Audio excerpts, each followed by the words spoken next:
여러분들 살면서 감사를 얼만큼 하고 살아가십니까? 11월 한 달은요, 감사의 달이기도 하고요. 또 11월 한 달 중에서 첫 주는요, 또 감사하면서 결단하는 첫 주가 되어야 합니다. 여러분들 감사라고 생각을 하면요, 어떤 것이 떠오르죠?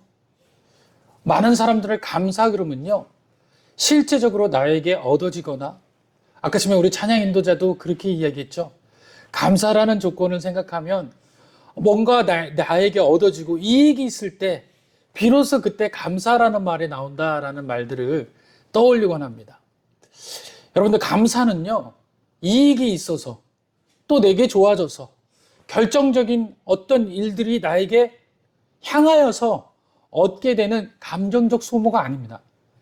감사는요, 실제적으로는 이익과 상관없이 순간에 그 상황 속에서 걷는 그 길 가운데 얻어지는 고마운 마음이 바로 감사인 것입니다. 그 깊은 감사, 정말 온전한 감사는요, 뭔가 결정적으로 내 손에 주어졌을 때 감사가 나오는 것이 아니라 그 과정 가운데 감사가 나오는 줄 믿습니다. 오늘 저와 여러분들은 인생 가운데서 인생에 걸어가는 이 감사의 걸어가는 인생의 역정, 인생의 이 길 가운데에서 하나님께 감사하는 그 마음이 순간순간 겹쳐지고 더하여져서 열매 맺기를 간절히 축원드립니다. 여러분들 삶을 돌아보면 우리는 늘 길 위에 서 있습니다.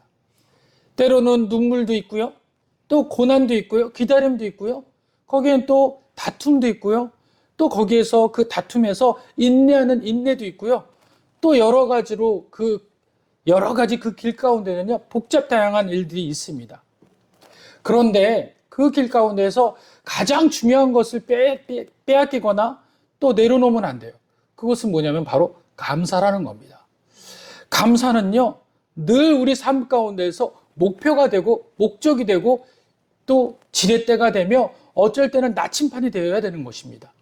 감사가 사라지고 감사하는 마음이 소멸되어지면요, 어떤 일이 이루어져도 그것에 대해서 기쁨이 동반될 수가 없습니다. 또 기쁨뿐만일까요? 감사가 없다라고 생각해 보세요. 존경도 없어지는 겁니다.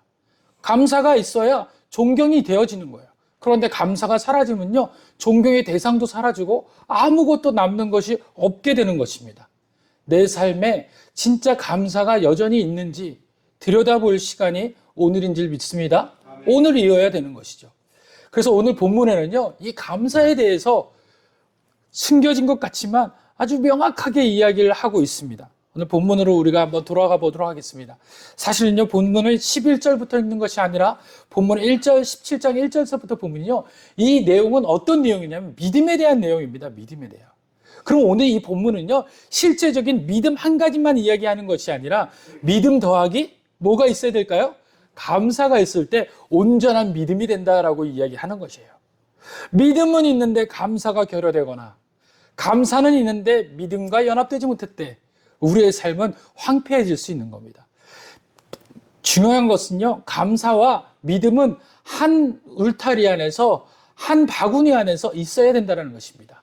그래서 믿음이 있을 때는 반드시 감사가 뒤따르게 되고요, 감사가 향하는 곳이 믿음이 향하는 곳인 줄 믿습니다. 오늘 보니까요, 믿음에 대해서 17장에 예수님께서 제자들에게 이야기를 하시다가 이제 그 믿음에 대한 것들을 다 더하셔서 말씀하시다가 실제적인 사건, 믿음에 대한 사건이 뒤에 이제 일어나게 되는 겁니다. 그 믿음에 대한 사건이 11절 우리가 이제 오늘 읽었던 말씀인데요. 한번 보도록 하겠습니다. 예수님께서 예루살렘에 가실 때 사마리아와 갈릴리 사이로 지나가시다가라고 시작이 됩니다. 막연하게 한 마을로 들어가서 그곳에 누구를 만났다 이렇게 시작하면 좋겠는데, 오늘 배경은 어떤 배경을 지금 이야기하고 있어요? 예수님께서 가시려는 목적을 향한 그 목표가 어디시라고요? 예루살렘이라는 거예요. 당시의 예루살렘은요, 종교의 중심지였습니다. 기독교, 유대주의, 모든 이스라엘의 민족의 정기라고 하는, 정통성이라고 하는 것이 어디서 흘렀냐면 이 예루살렘에서 흐른 거예요. 그래서 예루살렘으로 향한다는 것은 종교적으로 크나큰 명분을 가지고 있습니다. 그리고 또 한 가지 명분은요, 어떤 명분이냐면 율법적 명분을 가지고 있어요. 그래서 율법과 종교가 가장 중심이 되는 곳이 어디냐면 예루살렘이에요. 그래서 이곳은요, 많은 그 신앙인들이 그곳에서의 중심을 두고 있는 곳, 자기의 생각의 모든 것이 신앙이 어디서부터 출발한다고 생각하는 거예요? 예루살렘에서 출발한다라고 생각하는 거와 같은 겁니다. 모든 기독교인들이, 그리스도인들이 신앙의 출발점이 어디여야 되는 거예요? 교회인 거예요, 교회. 예루살렘, 이 교회인 것처럼 그들의 신앙도 예루살렘이다라고 생각을 하는 겁니다. 그런데 오늘 예루살렘을 누가 향하고 가고 계시는 거예요? 예수님께서 종교의 정통성에 있는 또 율법의 메카라고 할 수 있는 예루살렘을 향하여서 가고 있는 중에 어디와 어디를 거치셨다고 지금 성경은 증거하고 있습니까? 사마리아와 갈릴리 사이였다고 얘기해요. 사마리아면 사마리아, 갈릴리면 갈릴리 이렇게 얘기하셔야 되는데 또 거기에 또 사이로 가셨대요. 사마리아로 가는 것도 아니고 갈릴리로 가는 것도 아니고 사마리아와 갈릴리 그 사이로 가셨다라는 거예요. 그 앞에 무엇이 있습니까? 바로 예루살렘이라는 정통성, 우리가 생각하는 믿음의 중심이 있는데 그 믿음의 중심보다도 더 중요한, 더 확실한 은혜를 주시기 원하는 그 길 사이, 그 길은 바로 갈릴리와 사마리아라는 사이라는 겁니다. 그럼 우리는 갈릴리와 사마리아라는 사이를 잠시 우리가 그 지명에 대해서 살펴보고 가야 돼요. 사마리아라는 곳은 어딜까요? 왜 갈릴리가 먼저 나왔을까요? 갈릴리는요, 이스라엘 최북단에 있는 변방이에요. 다시 말하면 나라와 나라를 경계를 하고 있는 그 근방인 거예요. 그러니까 그곳은요, 민족의 정통성만 유지되는 곳이 아니라 이방인들이 늘 들락달락하는 그런 최고의 마지막 보루가 되는 곳입니다. 그래서 그곳은요, 이스라엘 민족들의 정통성으로 점철되어서 많은 사람이 거기에서 사는 것이 아니라 거기는 누가 사는 거예요? 이방인도 살고 또 유대인도 살고 혼합적인 그런 그 공동체들이 사는 곳이 바로 갈릴리예요. 그러니까 이것도 아닌 저것도 아닌 미묘한 그 관계에 있는 그 땅이 바로 갈릴리인 겁니다. 그래서 예루살렘이라는 것은 정통성이 있는 아주 중요한 그런 위치라면 갈릴리라고 한 것은 정통성이 결여된 또는 혼합적인 불신적인 그런 이미지를 갖고 있는 거예요. 그래서 예수님이 그곳에서 사역을 했을 때 많은 사람들이 그렇게 이야기한 겁니다. 갈릴리에서 어떻게 선한 곳이 날 수가 있겠냐라는 거예요. 선한 곳이 날 수 없는 것, 그것이 어딘 거예요? 바로 갈릴리인 거예요. 그런데 더 은혜는 예수님이 처음 복음을 전하고 이적을 행한 곳이 어딜까요? 바로 갈릴리예요. 갈릴리예요. 예수님께서 그곳에서 많은 사람 병자들을 고치고 복음의 기쁜 소식들을 전파하고 거기에 은혜의 시작점이 된 곳이 바로 갈릴리라는 곳입니다.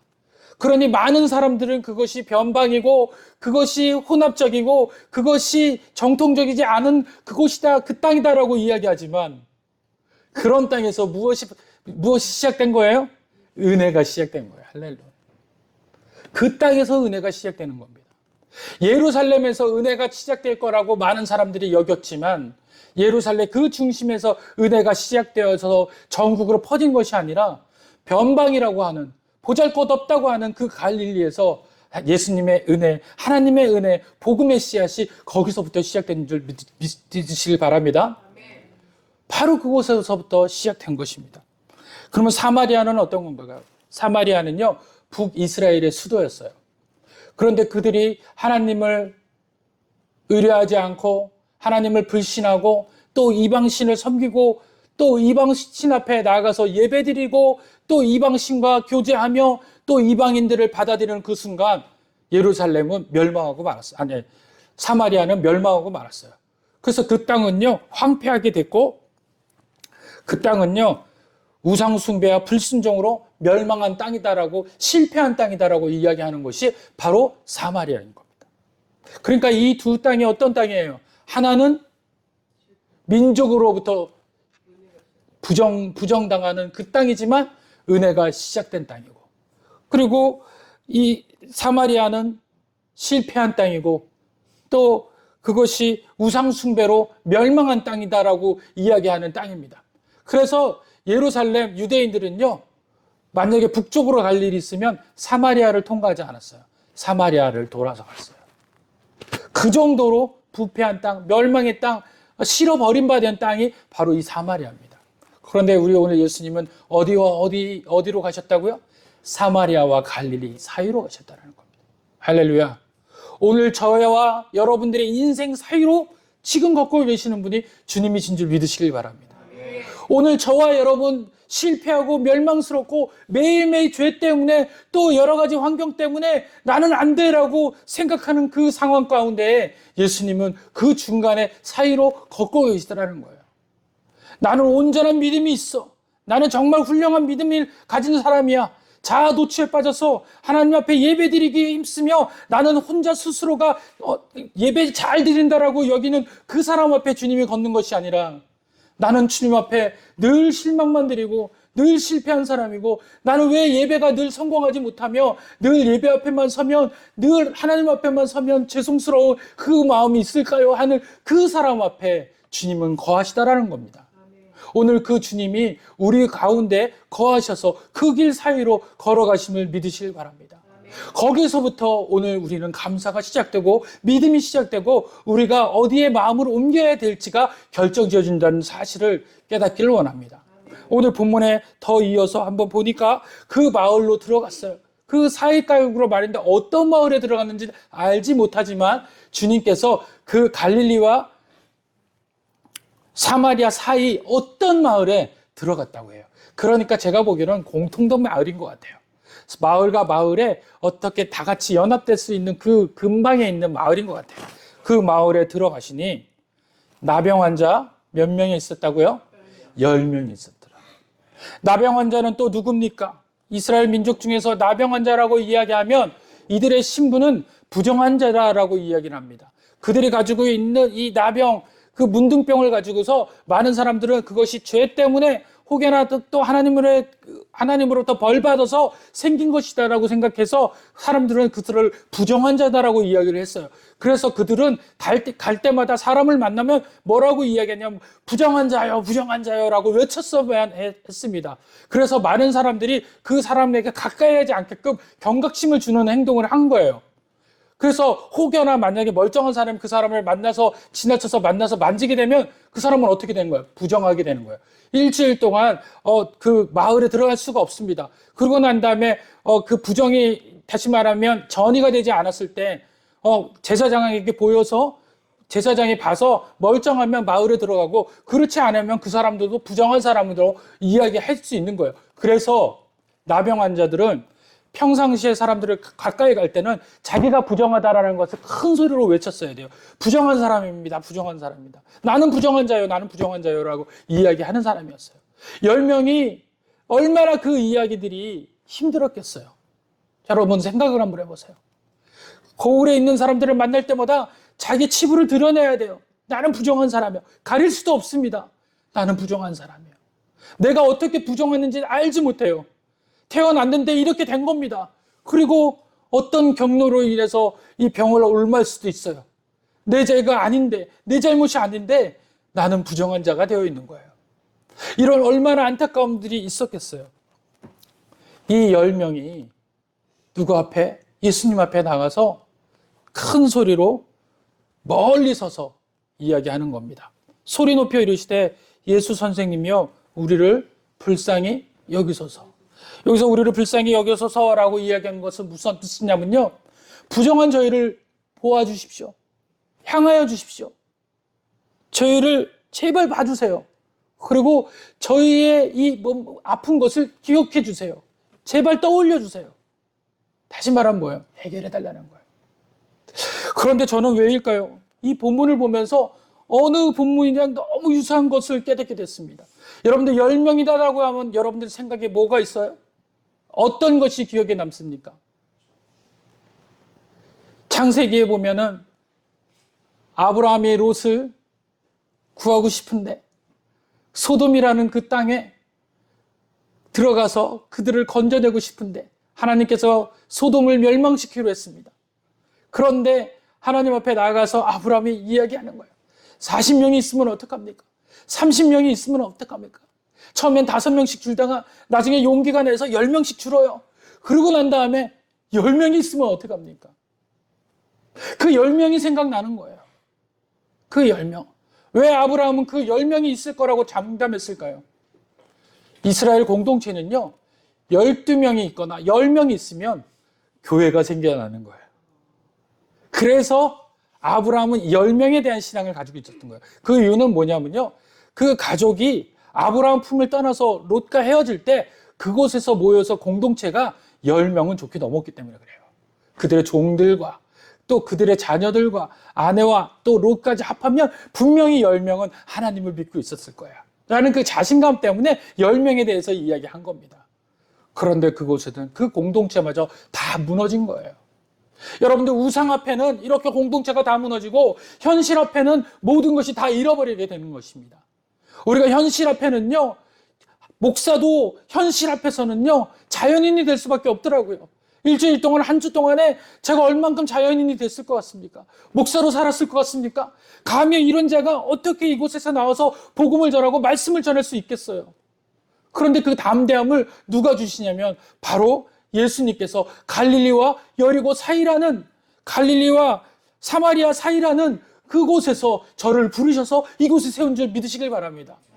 그러고 난 다음에 뒤에 한 길을 봤을 때, 제가 이 믿음의 길을 걷고 있는 순간순간을 걸어봤을 때 무엇을 통해서 제가 이 이야기를 하나님 앞에 드리며 또 여러분 앞에 선포할 수 있겠냐라는 거예요. 그것은 단 한 가지입니다. 걷는 그 순간순간 감사 때문에 그렇다라는 거예요. 감사가 열매 맺어서 어느 날 순간 하나님으로부터 감사를 받았을 때, 하나님, 이 모든 것이 내가 원하는 일들을 해주셨으니 감사합니다라고 하는 사람은 진짜 감사를 알지 못하는 사람이라는 거예요. 진짜 감사를 아는 사람은요, 걷는 순간 감사를 아는 사람이에요. 함께 걸어가는 순간 감사를 아는 거예요. 왜 아느냐면 떠오르기 때문에 그렇습니다. 하나님이 이런 나를 살려주셔서, 나와 동행하셔서, 나와 연합하셔서 이렇게 나를 살게 하시니 감사합니다. 이것이 진짜 감사라는 거예요. 나에게 조건으로 뭔가 해줘서 그것이 감사가 되어지는 감사가 아니라, 나에게 곁에 있는 것만으로도, 내 길 사이에 들어와 주신 것만으로도 감사한 줄 믿으시길 바랍니다. 10명을 의인이 있는 거라고 생각했지만 그 10명 중에 한 사람, 롯밖에 의인이 없었을지도 모릅니다. 오늘 그 이야기를 예수님께서는 오늘 현실적으로 우리들에게 보여주시는 거예요. 시청각 자료로 10명의 문둥병자들이 나온 거예요. 부정하다라고 여긴 자들이 나온 겁니다. 그들이 실제적으로 따지면 뭐예요? 공동체예요. 교회를 이룰 수 있는 거예요. 그 10명의 교회를 이룰 수 있는 자들이 부정하다라고 이야기하며 그곳에 있는 겁니다.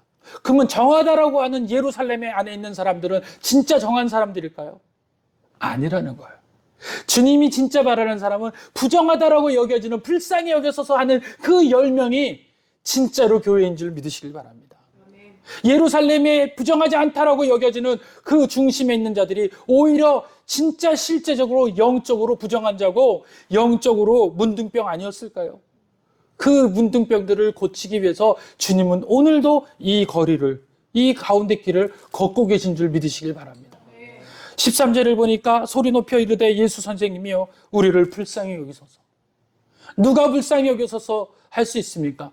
죄 짓고 주님을 만나려고 나오려고 하는 그것이 목적인 사람이 스스로가 그렇게 얘기하는 거예요. 나 좀 봐주세요. 주님, 나 만나주세요. 나랑 연합해주세요. 이 사람이 감사할 수 있는 거고 이 사람이 구원받을 수 있는 사람인 줄 믿습니다. 14절에 보니까 보시고 이르시되 가서 제자생들에게 너희 몸을 보이라. 여기서 너무 드라마틱한 얘기가 생깁니다. 여기서 보이라라고 이야기한다는 것은 뭐냐면 고쳐졌다라는 거예요? 안 고쳐졌다라는 거예요? 아직 안 고쳐진 거예요. 지금 고쳐진 상태가 아니에요. 가서 보이라는 거예요. 무엇으로 보이라는 거예요? 너희 믿음으로 보이라는 거예요. 너희 믿음으로 해야 된다라는 거예요. 믿음으로 어떻게 길을 걸을 때 너희 믿음이 너희들을 낫게 한다라는 거예요. 그리고 너희가 나서서 분명히 제사장 앞에 갔을 때는 너희가 나서 있을 거라는 거예요. 근데 저는 이 말씀을 보면서 너무도 이해가 안 갔어요. 왜 문둥병들에게 이들이 그렇게 믿음이 있었을까? 이들이 어디서 그렇게 믿음이 있어서 진짜 그 예수님의 말씀을 듣고 그 제사장들이 찾아가요. 그러다가 어떻게 이야기합니까? 보시고 이르시되 가서 제사장들에게 너희 몸을 보이라 하셨으니 아직 낫지를 않는 상태예요. 그런데 그들이 가다가 어떻게 됐어요? 깨끗함을 받았더라. 아멘. 가다가 받는 겁니다. 가다가. 여러분들의 인생길 가다가 해결받는 거예요. 어느 순간 해결받는 것이 아니라 가다가 해결받는 거예요. 누구 안에서 있을 때? 하나님 앞에 있었을 때, 예수 안에 있다가 걸어가면서 만든 거예요. 많은 사람들은 뭔가 결정적으로 낫기를 원하고 회복되기를 원해요. 낫고 회복되는 것은 단초적인 게 있는데, 아주 중요한 결정사항이 있는데 그런 사람이 있어요. 제가 오늘 이 사람들에게 이해가 안 갔다고 그랬잖아요. 갔다가 이것도 믿음이 있어야 되는 거예요. 점진적 믿음이지만 믿음이 있어야 돼요. 그래야지 분명히 내가 걷게 되면 예수님 말씀처럼 낫을 거야 라는 믿음이 있어야 걷게 되죠. 아니면은 왔다가 그 얘기 듣고서 있겠어요? 다 그냥 떠나버리죠. 그런데 이 10명은 믿음을 갖고 걸어요. 여러분들 누가복음 5장 12절을 한번 보도록 하겠습니다. 성경책을 피세요.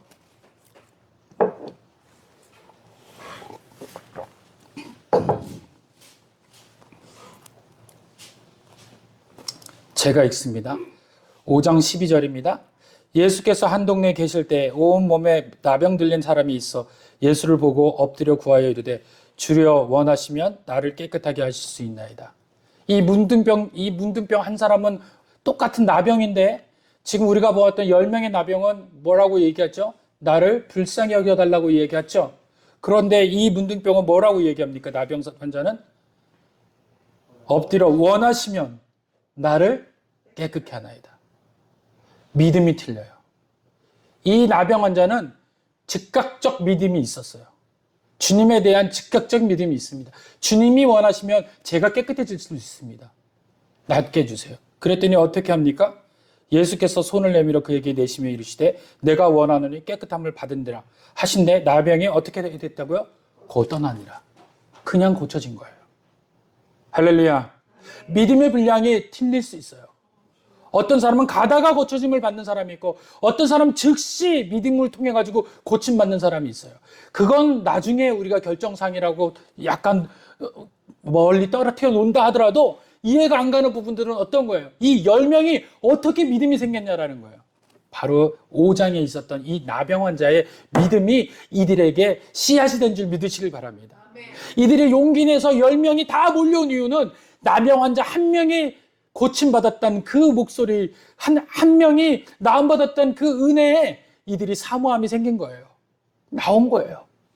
출처 없는 믿음이 아니라는 거예요. 나온 거예요. 그러면 어떨 때 우리가 나올 수 있냐는 거예요. 말씀 듣고 나올 때 나올 수 있다는 겁니다. 할렐루야. 우리가 앉아서 집에서 내가 낫기를 원한다고 나아지는 것이 아니에요. 하나님 말씀 듣고 나왔을 때 내 믿음으로 낫게 되든지 타인의 믿음을 통해서 내 믿음이 점진적으로 생겨나서 내가 온전케 되든지 어떤 결정이 이루어지더라도 중요한 것은 들어야 낫는다는 사실입니다. 주님의 말씀을 들어야 된다는 거예요. 주님의 말씀을 듣고 주님의 말씀 앞에 나와서 주님을 맛봐야 된다는 거예요. 그게 결정적이라는 거예요. 이 나병 환자 10명은 그 이야기를 들은 거예요. 믿음을 들은 거예요. 그 한 명이 믿음 때문에 예수님 때문에 나았대. 그런데 그 동네가 어디였을까요? 갈릴리였어요. 할렐루야. 갈릴리였어요. 은혜의 시작점이었다라는 겁니다. 그 은혜가 전파돼서 많은 자들이 이제 은혜 받아서 해결받기 원해서 나오는 거예요. 오늘 우리 약속 이름교회가 많은 영혼들이 나오기를 원하십니까? 그럼 여러분들이 은혜의 전달자가 되셔야 돼요. 우리 교회에 은혜가 있다. 말씀의 은혜가 있다. 우리 공동체 사모함이 있다. 우리는 은혜를 전하지 않는데 어떻게 10명의 나병 환자가 이곳에 올 수 있겠습니까? 여러분들이 이제 나팔수가 되어서 이제는 주님의 목소리가 되어서 여러분들이 스피커가 되어서 주님의 음성을 드러나게 외치고 다니시길 간절히 원합니다. 그럴 때 많은 영혼들이 하나님 앞에 나와서 들어서 해결받으려고 하는 거예요. 그래서 봤더니 15절에 보니까 다 깨끗함을 받았는데 자, 무엇 때문에 깨끗함을 받았다고요? 그들의 믿음 때문에. 10명이 모두 다 믿음이 있었어요. 할렐루야. 그런데 말씀 전에 제가 뭐라고 했죠? 믿음은 뭐와 같이 간다고요? 감사와 같이 간다. 그런데 그 10명 중에서 9명은 감사가 없었어요. 감사가 없었어요. 보니까요, 그 중에 한 사람이 자기가 낳은 것을 보고, 자, 한 사람은 지금 주목했는데 무엇에 대해서 주목했죠? 자기 자신을 주목했어요. 자기 자신의 낳은 것을 보고, 그 다음에 큰 소리로 하나님께 영광을 돌리며, 그 다음에 어떻게 했죠? 돌아왔더라. 감사는요, 돌아오는 자가 해야 되는 겁니다. 돌아오는 자가. 주님 앞에 돌아오는 자가 감사하는 거예요. 그냥 목적이 고침받는 것이 목적이면 돌아오지 않아요. 떠나는 거예요. 그리고 그 사람은요, 또 다른 병이 걸리면 또 다른 그 기쁨을 찾아서 나가는 거예요.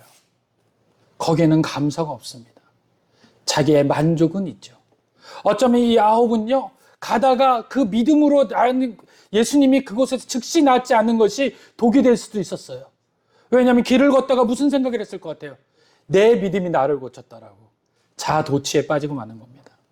여러분들, 우리가 만약에 주님과 연합해서 우리가 뭔가 고침받고 해결받잖아요. 잘못하면 내 믿음이 나를 고친 거라고 착각할 때가 있어요. 내가 주님 잘 믿어서, 내가 주님 붙들고 나니까 내가 이렇게 잘 됐더라는 거예요.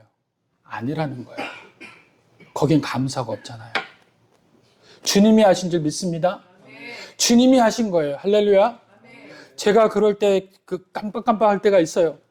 예배를 끝나고 어디 이제 말씀을 전하러 가서 강사로 갔다가 말씀을 전하는데 권사님들이 꼭 그러세요. 장로님들은 그렇게 얘기 안 하시거든요. 장로님들은 본인 교회 목사님, 담임 목사님 계시잖아요. 그 목사님과 비교하려고 하지 않아요. 자기 목사님이 최고라고 생각을 하고 아무 말씀도 안 하세요. 그런데 꼭 권사님들이 나오시면 저에게 얘기를 하세요. 뭐라고 하냐면, 이제껏 들은 그 말씀 중에서 제일 좋았어요. 저를 시험하는 거예요. 시험하는 거. 누가 높여주는 거예요? 제가 높여지잖아요. 제 안에 계신 주님께서, 성령께서 함께 하셔서 말씀을 전했는데 그 순간 그것이 착각하게 되면 내가 높아지는 거예요. 그럴 때마다 제가 두 손을 꼭 잡고 꼭 말씀드려요. 주님께서 하셨습니다. 그분이 말하는 그 말이 잘못됐다는 것이 아니라 우리가 감사를 돌려야 될, 영광을 돌려야 될 분이 다른 분이라는 걸 명확하게 알려줘요. 저도 알고 또 그분에게 알려줘요. 여러분들, 우리도 이렇게 해야 됩니다. 여러분들의 인생 가운데서 오늘 무엇인가 기도하다가 해결됐습니까? 그럼 그 기도의 해결자가 누구세요? 주님이세요. 주님, 내 인생길 가운데서 해결해 주신 주님은 감사합니다. 주님께 영광 돌리시길 바랍니다. 이 감사가 빠지면 어떻게 되는 거예요? 자기가 난 줄 알아요. 자기가 잘난 줄 알아요. 내가 이렇게 해서, 내가 이렇게 열심으로 해서, 내가 이렇게 잘나니 내 부모도, 누구누구도 나를 함부로 할 수 없어. 내가 이렇게 잘난 걸?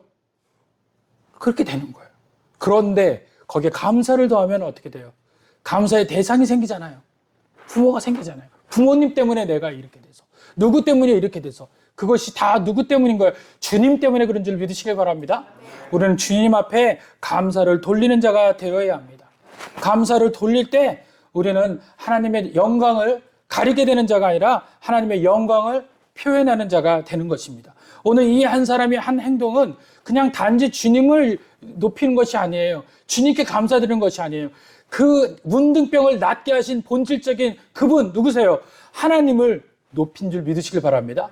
10명이 하나님을 통하여서 다 그것을 해결을 받았는데 9명은 하나님 앞에 영광 돌리지 않고 스스로가 믿음으로 인해서 고쳐졌다고 여기고, 한 사람은 하나님께서 하셨습니다라고 한다면 어떤 믿음이 옳은 믿음일까요? 그러고 난 다음에 그 믿음에 대해서 예수님께서 이야기를 하세요.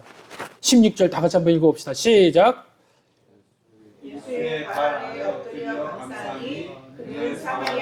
무슨 사람이라고요?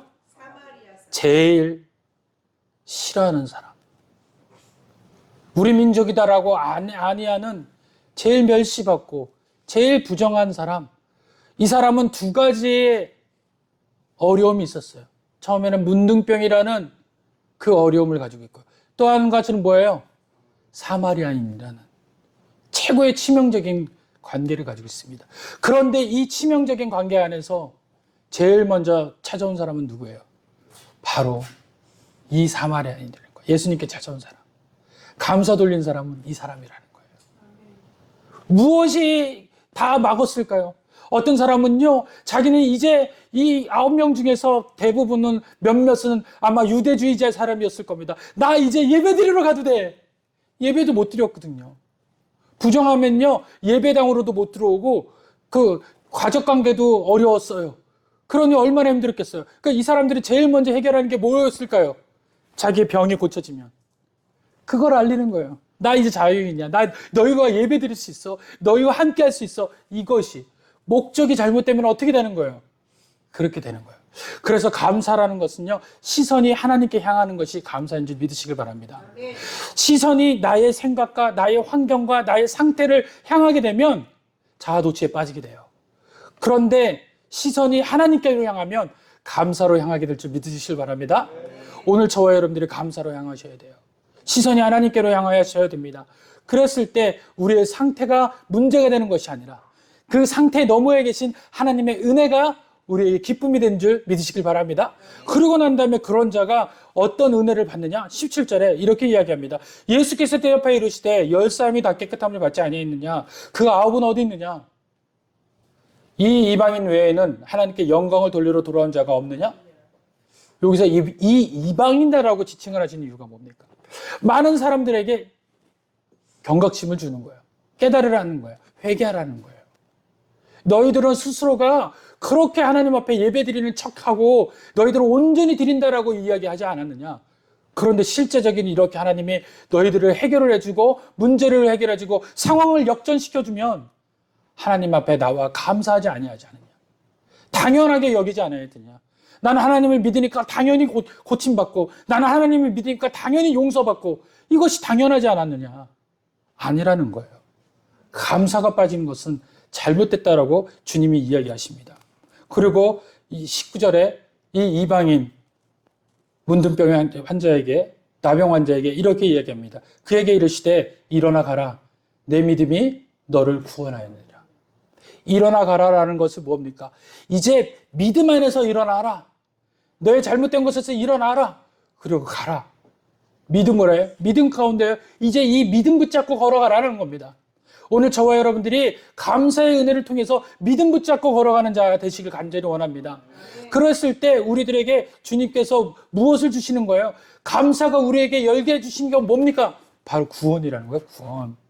감사는 구원과 연결되어 줄 수 있는 가장 핵심적인 은혜인 것입니다. 그래서 오늘 주님께서 오늘 우리에게 무엇을 주시려고 하시는 거예요? 은혜 주시려고 하시는 거예요. 하나님께서 뭘 주실 거예요? 복음 주시려고 하시는 겁니다. 그래서 예루살렘을 향하여서 주님은 걸어갔지만 그곳에는 은혜도 없고 복음도 없는 자기 스스로만 잘났다라고 여겨지는 민족주의적 사고방식으로 똘똘 뭉쳐있는 사람들이었습니다. 실제적인 그 안질뱅이와 실제적인 벙어리와 실제적인 나병 환자는 어디에 수두룩한 거예요? 바로 예루살렘 성전 안에 수두룩한 겁니다. 그들 스스로는 멀쩡하고 나는 온전하다고 여기지만 실제적으로는 다 나병 환자였고 다 눈이 멀었었고 다 안진질병이었다라는 겁니다. 주님의 말씀을 듣고도 깨닫지 못한다면 이건 영적 안질병이며 영적 나병 환자도 같다라는 것입니다. 오늘 저와 여러분들이 영적 나병 환자는 되지 말아야 합니다. 이 시간 저희 이 말씀을 듣고서 깨달았다면 이제는 돌이키시고 순간순간의 모든 삶 가운데서 감사로 돌아가시길 바랍니다. 어떤 열매가 맺어져야지 주님께서 뭔가 주셔야지만 주님 감사합니다가 아니라 가는 과정길에 걸어가는 길 가운데 이 사이 가운데 주님의 거하심을 기억하시면서 내가 우편에 가든 내가 좌편에 가든 내 사이에는 반드시 주님이 거하신다는 걸 깨닫게 되시면서 늘 감사하는 마음으로 오늘도 승리하며 내일도 승리하며 또 11월 한 달 내도록 감사로 승리하시는 저와 여러분 되시기를 간절히 축원드립니다. 아멘. 기도하겠습니다.